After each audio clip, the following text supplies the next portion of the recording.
idan ka san kana da kyakkyawar mu'amala da mutum sai kaga canjin fuska, to ba shiru za ka yi ba, za kamata ka tambaye shi.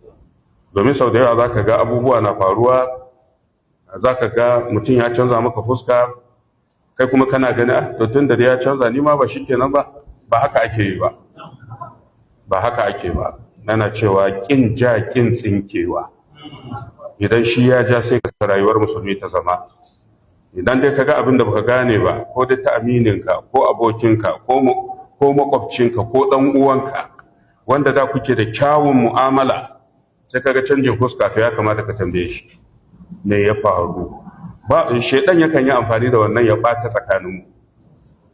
Domin idan shedan ya dace da wancan ya bi zuciya ya nuna maka bai damu da kai ba, to yanzu kai ma ya zo gurinka, kai ma ya sa ka bi zuciya, to wai dan ya yi watsi da ni sai ne na ruwana da shi, to kaga shedan ya ci riba, gaba ta shigo, musiba ta shiga. Allah ya tsare mu.